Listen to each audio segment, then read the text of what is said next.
Hello everyone and welcome back to another video on the channel, and it's kind of a weird one because I'm going to be talking about the best movies of 2020, and putting best and 2020 in the same sentence is just kind of weird to me. But in the worst year there were a lot of great movies, and this one I actually have 15 movies for you guys instead of the normal 10 that most people do, because I saw a lot of indie films that I have not reviewed yet, mostly in the past week honestly, that I absolutely loved and I wanted to talk about. So I extended my list to 15, and the only movies that I have not seen that probably would have maybe made my list is Promising Young Woman, Minari, and Nomadland. Those three films I have not seen yet because they're in either super limited release, or the theaters are not open where I am from, or just in general they are not out yet. So unfortunately I was not able to see those three, but everything else on this list I have seen and I absolutely love. So I highly recommend you guys to check out all these movies that I'm about to talk about. So let's just jump right into this, starting with number 15. Wolfwalkers is an animated Apple TV Plus movie that I just saw a couple days ago, and this one just barely squeaks onto my list because this movie was just a breath of fresh air. It kind of reminded me of How to Train Your Dragon meets Brave. It honestly was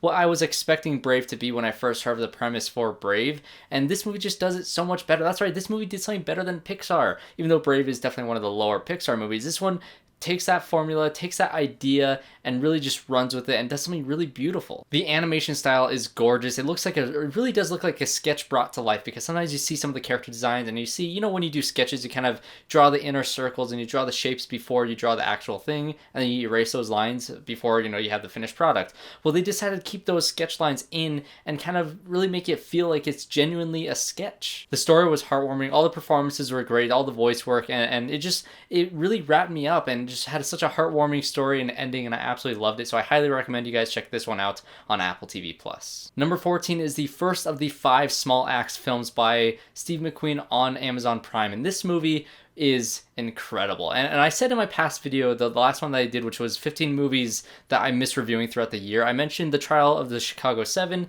that movie by Aaron Sorkin, and this one is very similar in terms of it's a social justice type of court case movie, and this one just does it so much better. Yes, you think the snappy dialogue from Aaron Sorkin is going to be, you know, the thing that's going to make everybody's top list in general, but Mangrove is one that has not been talked about nearly enough, and all of these Steve McQueen films, this one was amazing. I loved every single performance in this film. This movie has some of the best performances I've seen all year. Sean Parks plays Frank in this movie, who runs the Mangrove restaurant that is being absolutely just crushed and just, you know, harassed by the police constantly in the UK, and he's just over it, and he goes into the court case and he fights this case, and it's based on a true story, and the story is truly incredible in terms of how much these people were put through and how they never gave up, even though they reached so many breaking points throughout the entire process. There are all the different things that were thrown at them every single second of every single day, and the fact that after this movie wraps up and you see the text of what happened afterwards, they still had to deal with this, and it's such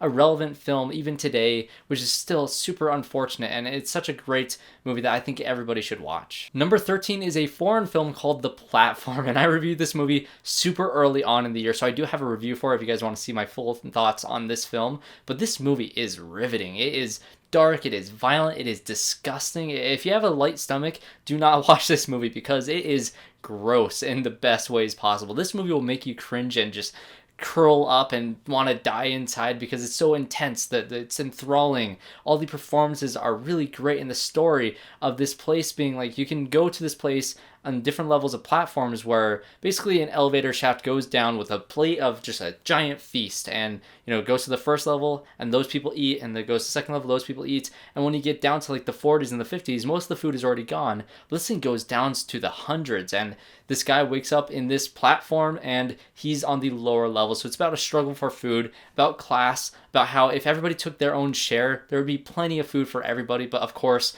humanity does the worst. It brings the worst out of people, and this movie is fascinating. Number 12 is a Hugh Jackman movie that came out earlier in the year called Bad Education. This one I thought was a shoo-in for best performance of the year from Hugh Jackman. He is incredible in this movie. You can't help but to watch this guy, this corrupt not principal, I think he's the head of the entire school board, and this guy is just just so heartless and cruel, and puts on that smile, puts on that fake smile, and makes everything seem okay. He's the most charismatic guy in every room that he walks into, but he has a dark side to him that you never really get to see. And it's based on a true story of how this guy basically was taking money from the school system to benefit himself and different people higher up in this school board system. And it is a very fascinating story of this guy obsessed with being number one and how it was eventually his downfall. And the most important aspect of this film was actually one of the students who was working on a school newspaper who actually uncovered this entire mess of corruption, which is very relevant for the US definitely, and how somebody like this can rise into such great power in this entire system. And so it's a fascinating movie. It's on HBO. It is definitely worth a watch. And rounding out my bottom 5 is The Vast of Night on Amazon Prime. And this is a small, super low budget indie film about a radio station girl who hears a weird signal on the radio and becomes obsessed. And maybe this is actually some extraterrestrial signs, this message that they're receiving from a ship out in the sky, this light in the sky. And this one actually inspired me to write a series that I wrote for one of my short film classes. So I love this movie. It's very entertaining. It's super low budget, and the cinematography is gorgeous through and through the entire movie. I love this film. I've been wanting to watch it again. Unfortunately, I did not rewatch this before my list, which this might have honestly gone up a little further up, because this was really inspirational to me, being extremely low budget and how great it was and how simple, because it's not a film that is really grand when it comes to alien invasion type things. It's very simple. You never really get to see anything, but it's the dialogue and the mystery and the performances that really draw you in. All right, cracking at number 10 is Black Bear, which I just reviewed a few days ago, and this movie really did blow me away. It reminds me a lot of One Cut of the Dead, which is one of my favorite zombie movies, and this movie was it was fascinating through and through. And Aubrey Plaza is one of my favorite actresses working today, because she chooses the weird role. She chooses the unique and different movies that you usually don't get to see most actors play, and this film unravels in such interesting ways, and by the end of it, I still don't completely understand all the different ins and outs, because I've only seen it once. So I think on every single following viewing, this movie will get better over time, and I absolutely loved just the uniqueness of this film. There's really nothing else on this list or throughout this entire year or even previous years that's really like this. This movie is only similar to One Cut of the Dead. That is the only film I've ever seen of the hundreds of films I've seen that is similar to this one. So based on its unique originality, this one is definitely worth a watch. Number 9 is Swallow, which I also reviewed earlier in this year, and this movie is weird. I love this thing, the message behind it, and just the entire performances from everybody involved. This movie is about a woman who becomes obsessed with just grabbing little items around her house and swallowing them, which makes it extremely disturbing because of the things that she starts ingesting into her body. But it's because she wants to grasp any sort of power that she has, any sort of ways that she can kind of bring back her own self-worth, because she feels like she's been so pushed away by everybody around her, and how she kind of lost herself, and the only sense of power and decisions that she can make is just doing these weird things of just taking items and eating it, and that's how she's taking back her life. And it's a fascinating story, great character piece. Haley Bennett gives her best performance to date. She is fantastic in this film, and it's definitely worth watching just based on her performance alone. And as you saw in my poster right here, Tenet is my number 8 of the year, and this is probably the movie on the list that most people are going to have problems with, because I think there's a lot of hate and backlash for this movie because of, the time it was released and how Christopher Nolan just really insisted it on being in theaters. And this was one of the few movies I actually saw in theaters in IMAX this year, because I was able to have a private screening because I work at a theater, so I was able to do it safely. And this movie blew me away when I first saw it in IMAX. It's such a great cinematic experience, and it's a bummer that most people can't see it in that way, because that's how this film needed to be seen in order to appreciate it, because this movie blew me away on the technical aspects. Yes, I understand that this movie is very easy to pick apart and make fun of, because this movie is extremely flawed in terms of a Christopher Nolan movie. And honestly, I get every single complaint, but the fact that I always keep on going back to this movie, and I bought it on 4K because I want to rewatch and watch all the behind the scenes, which I just watched recently, and how they were able to pull this thing off from a technical aspect and from a performance aspect, from the side characters with Robert Pattinson and Elizabeth Debicki. Those performances alone is what held up this movie in terms of the character aspects for me, but everything else technically just blew me away. All right, number 7 is Ma Rainey's Black Bottom, which I also just reviewed last week. And this movie, in terms of performances, my God, Chadwick Boseman and Viola Davis absolutely crushed their roles in this film. Two of the best performances I've seen all year, and they are just fantastic. I do think Viola Davis probably deserves the Oscar for her performance in this film, and if Chadwick Boseman doesn't get his Oscar for Best Supporting for *Da 5 Bloods, he better get it for Best Actor for this film as well, because he really is just that good, and such a tragic loss that we had earlier this year. But this film is really, really great. It's nice and short. It's based on a stage play, and it's extremely fast and witty, and the dialogue just sucks you right in, because that's what stage plays does great. It might not be the most, action-packed thing where a lot of things are happening and there's a lot of different locations. It's mostly set in one location. But because the dialogue and because the characters are so fascinating to watch, and you really want to know what happens with these just discussions that they have between this band, is really entertaining to watch, and it drew me in. I was invested the entire time. Number 6 is sadly the only horror movie on this list. As you guys know, if you guys have seen my channel, and for any amount of time, horror movies are I guess you can say the platform is kind of a horror movie, so I guess the second horror movie, but this movie is wholly unique. It's called Possessor, or Possessor Uncut, depending on which version you watch, and this movie is ruthless. This movie has one of the best sci-fi original concepts I've seen in years, and the performances in this movie and just the story in general was so unique and so just riveting to watch, of this assassin basically going into other people's bodies to pull off her crimes, and how it affects her, and how these people try to fight back and to try to take back that body. And just from hearing this little just kind of premise you heard of me just say just now, this thing is fascinating. There's so many things to pick apart in this movie, especially when it comes to the ending, that just blew me away. And this is one that I wish I bought instead of rented, because I've been wanting to rewatch this movie ever since I saw it, because I could not get it out of my mind. Number 5 is one of my most recent additions to this list, which is called Never, Rarely, Sometimes, Always. And I have not reviewed this film, but it definitely deserves to be talked about, because this movie is one of the best of the year. It cracked my top 5.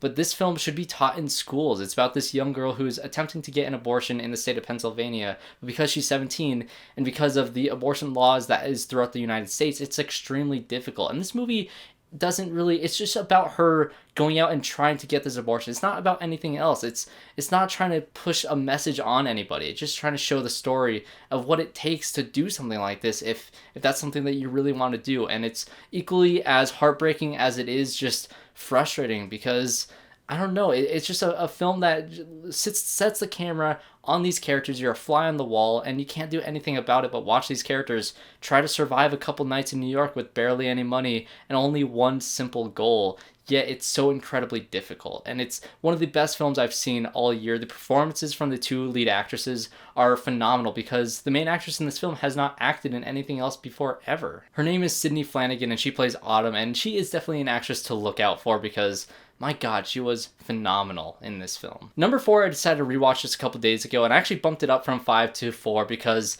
Palm Springs is just one of the purely entertaining, funny movies I've seen all year. And when I first saw it back in, whether it was March or April, when it first came out on Hulu, I was blown away, because yes, it's the Groundhog Day concept that we've seen so many times before, but it has a different little twist on it, with 2 people being stuck together, or 3 people really being stuck together in this time loop situation, and it is just endlessly funny. I died laughing again the second time watching it, and I feel like this is a movie that is endlessly rewatchable, because I mean, hell, you can watch it over and over and over again, like the premise of this movie, and never get tired of it, because the performances by Kristen Milioti and Andy Samberg are so charming and so endearing that you just can't help but smile and look at this relationship blossom, and how unique it is in terms of the overdone concept that this movie has. It's one of the best in the genre. Number 3 is The Sound of Metal. And this is a film that I want every single person to watch, because it really is one that really hit close to home to me, because I have a lot of deaf family. And what this movie is about is, it's about a hardcore metal drummer who loses his hearing.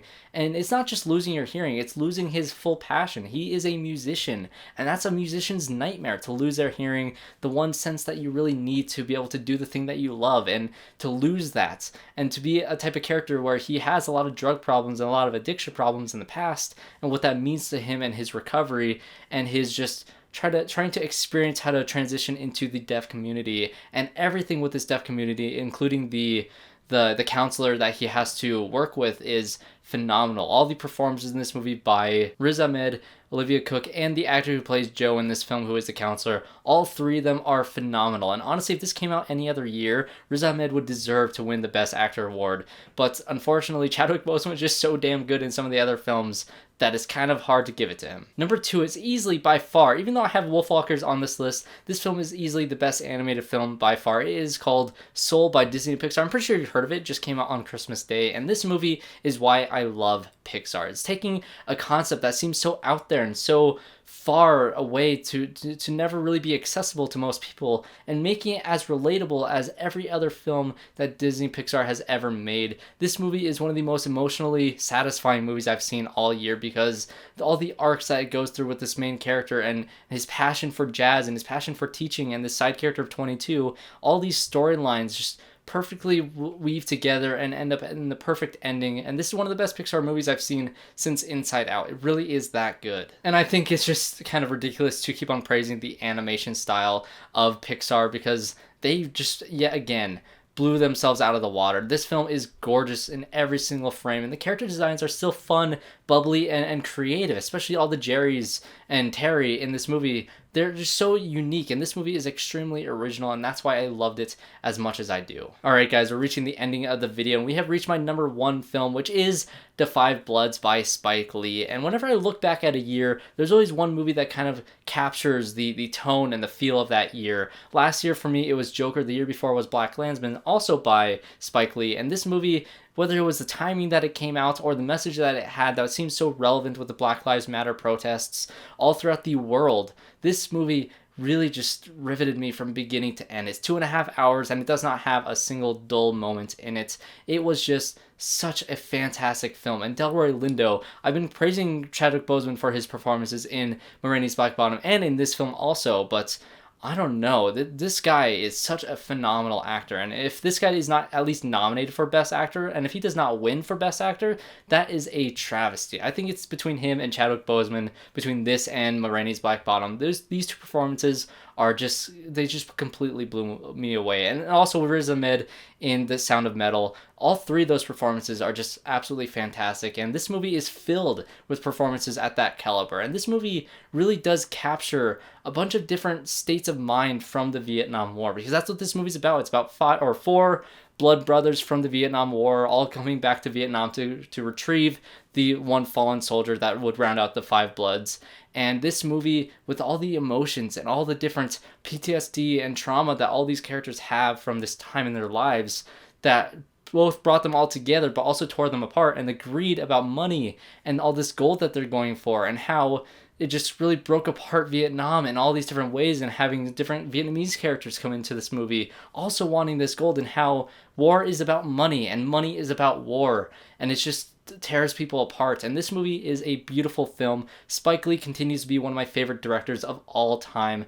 I love all his films, and I cannot wait to see every single movie that he ever puts out, because I don't know, he just has a way of making movies that is just wholly unique, because you'll have these dark and traumatic moments where he shows you real footage from Vietnam that is really traumatizing, but balances it with the hilarious comedy in this film, because this movie is also very funny, and that's something that only Spike Lee can pull off. Putting the hard punches with also the highest laughs that you can have all year. This movie is the best on every single level, and I wish it was more than a Netflix movie, and I wish I could have seen this in the big screen. So that is my top 15 movies of 2020. I love talking about all of these films. I love them all so much, and I'm glad that I bumped it up to 15, because honestly, I've seen like 67 movies this year, and it was very hard picking just this 15. I had to knock some out that I put in yesterday's video, so go check out 15 movies that I missed reviewing throughout the year. That is yesterday's video. Also reviewing Wonder Woman 1984 and Soul. I have a bunch of reviews out in the past few weeks, so guys, check those out. Subscribe to my channel to see future reviews just like this one. I'll probably do a most anticipated for 2021, even though that's going to be a really crowded list, because half of 2020 is in next year, so there's a lot to look forward to. Subscribe to my channel. I'm going to have a bunch more reviews in the future. So thanks guys for watching, and I hope to see you all in my next one.